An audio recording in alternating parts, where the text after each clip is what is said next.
జ్యోతిష్యుడు Venu Swamy shocking జోస్యం చెప్పారు. అసలు త్రిష లేకుండా ఉండుంటే విజయ్ జాతకం మరోలా ఉండేదని, ఆమె ప్రభావం ఆయన రాజకీయ భవిష్యత్తుపై గట్టిగానే పడుతుందని వేణుస్వామి బాంబ్ పేల్చారు.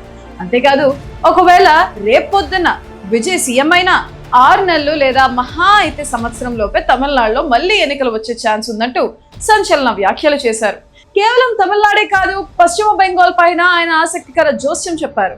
అక్కడ బీజేపీ అభ్యర్థి సీఎం అయినా ఆ వెంటనే రాష్ట్రంలో రాష్ట్రపతి పాలన రావచ్చని జోస్యం చెప్పారు. ఒకరు తమిళనాడు సీఎం, మరొకటి బెంగాల్ సీఎం. వేణుస్వామి చెప్పిన ఈ 2 జ్యోతిష్యాలపై మీరేమనుకుంటున్నారు? 2026 అంటే ఈ సంవత్సరము మే 25వ తేదీ నుండి తమిళ సాంప్రదాయం ప్రకారము జూన్ 2వ తేదీ అంటే వచ్చిన 2వ తేదీ మన సాంప్రదాయం ప్రకారము గురు మార్పు, గురు పైచి అనేది కనిపిస్తూ ఉంది. మనకు మిథున రాశి నుండి కర్కాటక రాశిలోకి ప్రవేశము మరియు సెప్టెంబర్లో కర్కాటక రాశి నుండి సింహరాశి ప్రవేశం అనేటువంటిది కనిపిస్తూ ఉంది. సో దీనికి సంబంధించి గురువు అతిచారంలోకి వెళ్తూ ఉన్నాడు. గత వీడియోలో నేను చెప్పినట్టుగా పెను సంచలనాలు నమోదయ్యేటువంటి అవకాశాలు కనిపిస్తున్నాయి అని చెప్పడం జరిగింది. దాని ప్రకారమే గత 5 రాష్ట్రాల ఎన్నికలను కనుక గమనించినట్లయితే బెంగాల్ మరియు తమిళనాడు కాంట్రవర్సీస్ మనం చూస్తూ ఉన్నాము. సో విజయ్ జాతకరీత్యా అలాగే విజయ్ త్రిష కాంబినేషన్ కనుక తీసుకున్నట్లయితే వాళ్ళ కాంబినేషన్ ఏకనాడి కాంబినేషన్ అయ్యింది. కాబట్టి ఒకవేళ త్రిష లేకుండా ఉంటే విజయ్ యొక్క రిజల్ట్ వేరే రకంగా ఉండేది. బట్ విజయ్ జాతకరీత్యా కనుక గమనించినట్లయితే తమిళనాడు రాష్ట్ర జాతకరీత్యా గమనించినట్లయితే ఒకవేళ విజయ్ సీఎం అయినప్పటికీ కూడా ఖచ్చితంగా తమిళనాడులో మళ్ళీ ఎలక్షన్లు వచ్చేటువంటి అవకాశాలు 100కి 1000% కనిపిస్తూ ఉన్నాయి. అంటే రాజకీయ ప్రభుత్వ అస్థిరత అనేటువంటిది తమిళనాడు రాష్ట్రంలో ఖచ్చితంగా కనిపిస్తూ ఉంది గురువు మార్పు వల్ల. ఎందుకంటే గురువు మారినటువంటి రాశిని బట్టి తీసుకుంటే, రాష్ట్రం యొక్క రాశిని బట్టి తీసుకుంటే పెను సంచలనాలు ఆ గురువుకు సంబంధించినటువంటి రాష్ట్రాలలో ఏర్పడేటువంటి అవకాశాలు కనిపిస్తూ ఉన్నాయి. దాని కారణం చేత తమిళనాడు రాష్ట్రంలో ఖచ్చితంగా మళ్ళీ తిరిగి ఎలక్షన్లు వచ్చేటువంటి అవకాశం కనిపిస్తూ ఉంది. అది ఇంకొక సంవత్సరం తర్వాత అవ్వచ్చు, లేదా 6 నెలల్లో అవ్వచ్చు, లేదా నెల తర్వాత అవ్వచ్చు. కానీ ఖచ్చితంగా మళ్ళీ ఎన్నికలు తమిళనాడు రాష్ట్రంలో జరిగేటువంటి అవకాశాలు 100కి 1000% కనిపిస్తూ ఉన్నాయి. ఇది ఫస్ట్ ప్రయారిటీ. రెండవది, పశ్చిమ బెంగాల్ రాష్ట్రానికి సంబంధించి ఒకవేళ బీజేపీ ప్రభుత్వం ఏర్పాటు చేసినా కూడా మళ్ళీ ఖచ్చితంగా రాష్ట్రపతి పాలన విధించేటువంటి అవకాశాలు కనిపిస్తూ ఉన్నాయి.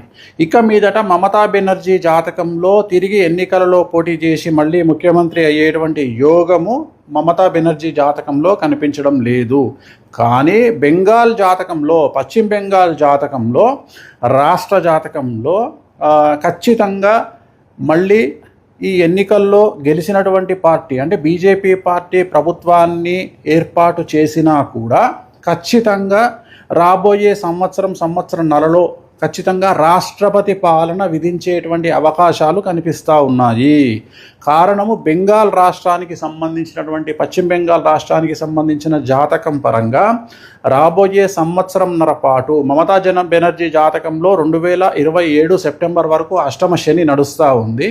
సో ఖచ్చితంగా అలాగే రాష్ట్ర జాతకరీత్యా 2027 సెప్టెంబర్ వరకు అర్ధాష్టమ శని నడుస్తూ ఉంది. కాబట్టి పశ్చిమ బెంగాల్ రాష్ట్రంలో చాలా తీవ్రమైనటువంటి తీవ్రవాద ఉగ్రవాద చర్యలు అలాగే మత కల్లోలాలు జరిగేటువంటి అవకాశాలు కనిపిస్తూ ఉన్నాయి. దాని కారణం చేత కర్ఫ్యూ విధించడము, అలాగే బందులు జరగడము, అలాగే రోడ్ల మీద హింస చెలరేగడము, రాష్ట్రపతి పాలన వరకు సిచ్యువేషన్ వెళ్ళేటువంటి అవకాశాలు ప్రస్ఫుటంగా కనిపిస్తూ ఉన్నాయి.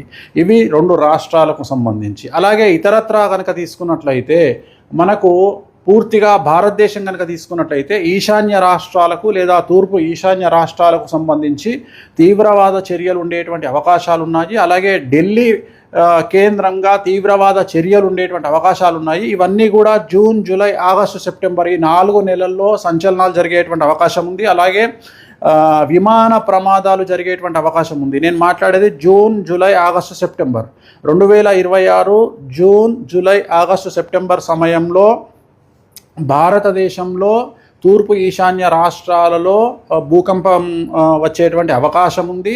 తీవ్రవాద చర్యలు జరిగే అవకాశం ఉంది. అలాగే విమాన ప్రమాదాలు జరిగే అవకాశం ఉంది. అలాగే చాలా ఎక్కువగా జనసాంద్రత కలిగినటువంటి ప్రాంతాల్లో తీవ్రవాద చర్యలు జరిగేటువంటి అవకాశాలు కనిపిస్తూ ఉన్నాయి. అలాగే ఈ 4 నెలల్లో 2026 జూన్, జూలై, ఆగస్టు, సెప్టెంబర్ సమయంలో విమాన ప్రమాదములు జరగడము, ప్రముఖ వ్యక్తి విమాన ప్రమాదంలో చనిపోవడము, లేదా ఈ 4 నెలల్లో ప్రముఖ వ్యక్తి, అది సెలబ్రిటీ, రాజకీయాలు అవ్వచ్చు, సినిమా అవ్వచ్చు, ఇంకోటి అవ్వచ్చు, కాంట్రవర్షియల్ డెత్ ఉండేటువంటి అవకాశాలు ఉన్నాయి. సో ఇవన్నీ కూడా ఈ సందర్భంగా ప్రత్యేకించి జరిగేటువంటి అవకాశాలు ఈ ప్రత్యేకమైనటువంటి జూన్, జూలై, ఆగస్టు, సెప్టెంబర్ 2026 సంవత్సరంలో ఈ 4 నెలల్లో జరిగేటువంటి అవకాశాలు ఉన్నాయి. అలాగే తెలంగాణ రాష్ట్రంలో రాజకీయ సంచలనాలు లేదా తెలంగాణ రాష్ట్రంలో ప్రముఖులు జైలు పాలవ్వడము లాంటి సంఘటనలు కూడా ఈ 4 నెలల్లో గోచరిస్తూ ఉన్నాయి. అలాగే ఈ సంవత్సరం కనుక తీసుకున్నట్లయితే ముఖ్యంగా వ్యక్తిగతమైనటువంటి అంశాల జోలికి వచ్చినట్లయితే నేను ఇంతకు ముందు నుండి సంవత్సరం నుండి చెప్తా ఉన్నా, గురువు అతిచారంలోకి వచ్చినప్పుడు సంచలనాలు ఉంటాయని. సో ADCMSLI అనేటువంటి లెటర్లతో ఉండేటువంటి వాళ్లకు సమస్యలు ఉండబోతా ఉన్నాయి, ఇంక్లూడింగ్ T. సో ఈ లెటర్లతో ఉండేటువంటి వ్యక్తిగతమైనటువంటి జాతకులకు, అలాగే సింహరాశి, మీనరాశి, మేషరాశి, కుంభరాశి వాళ్లకు విపరీతమైన సమస్యలు ఉండబోతున్నాయి. అలాగే విమాన ప్రమాదాలు, తీవ్రవాద చర్యలు, విపత్తులు అనేటువంటివి ఈ సంవత్సరం కనిపిస్తూ ఉన్నాయి. ఈ నెల 25వ తేదీ మే 25, 2026 నుండి దీని ప్రభావం అనేటువంటిది మన దేశం మీద కనిపించే అవకాశం ఉంది. అలాగే ప్రకృతి టోటల్ ప్రపంచాన్ని తీసుకున్నట్లయితే ఒక పెద్ద ప్రముఖ వ్యక్తి, ప్రపంచానికి సంబంధించినటువంటి ప్రముఖ వ్యక్తికి సంబంధించినటువంటి నిష్క్రమణ అంటే డెత్ అనేటువంటిది కనిపిస్తూ ఉంది. అది కాంట్రవర్షియల్ అవ్వచ్చు, నార్మల్ అవ్వచ్చు. సో ఇది ఓవరాల్గా చాలా సంచలనమైన ప్రిడిక్షను. రాబోయే కాలంలో గురువు వల్ల ఈ సమస్యలు రాబోతూ ఉన్నాయి. ఓం నమో వెంకటేశాయ.